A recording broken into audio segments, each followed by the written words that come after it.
Example 1.2 and exercise 1.1 question number 3. இந்த 2 கொஸ்டினுமே ஈஸியான important 2 mark question. Same டைப்பில் தான் இந்த கொஸ்டின் இருக்கும். கேட்டது find set A set B. Set A அதுக்கான எலமெண்ட்ஸை தான் நம்ம உள்ள ஃபில் பண்ண போகிறோம். ஓகேவா? அது கொஸ்டின்லேயே இருக்கும். ஸ்டார்டிங்கில் ஏ தான் இருக்குது. அப்போ ஒரு பேர்லையும் ஃபர்ஸ்ட் எலமெண்ட் 3 3 5 5 அதுதான் ஆன்சர். அப்போ first number 3, next number 3 already write பண்ணியாச்சு, திரும்ப ரைட் பண்ணக்கூடாது. ஓகேவா? Next number 5, last number 5 already write பண்ணியாச்சு.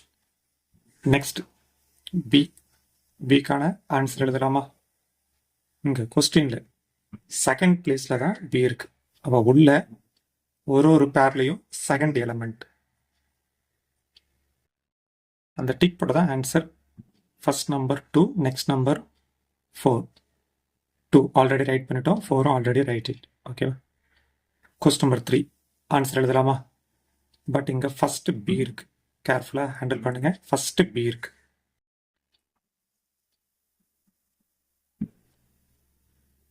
ஆனால் பிஏ ஆன்சர் எழுத போகிறேன். கேட்டது ஏ அண்ட் பி தான், நான் பி தான் ஃபர்ஸ்ட் எழுத போகிறேன். அப்படி எழுதலாம். ஓகேவா? பி ஒரு பேர்லையும் ஃபர்ஸ்ட் எலமெண்ட் -2, -2 ஆல்ரெடி ரைட் பண்ணியாச்சு. 0, நெக்ஸ்ட் 0 ஆல்ரெடி ரைட் பண்ணியாச்சு. நெக்ஸ்ட் 3, லாஸ்ட் டைம் 3 தான் இருக்கு, அது ஆல்ரெடி ரைட் பண்ணியாச்சு. க்ளோஸ் பண்ணிடுங்க. கொஸ்டின்ல செகண்ட் பிளேஸ்ல ஏ இருக்கு. உள்ள ஒரு பேர்லையும் அந்த செகண்ட் எலமெண்ட்டை அப்படி டிக் போட்டுக்கிறேன். இப்போ இதுதான் ஏக்கான எலமெண்ட்ஸை எழுத போகிறேன்.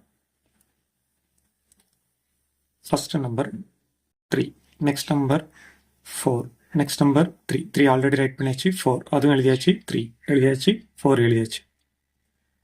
க்ளோஸ் பண்ணிடலாம்.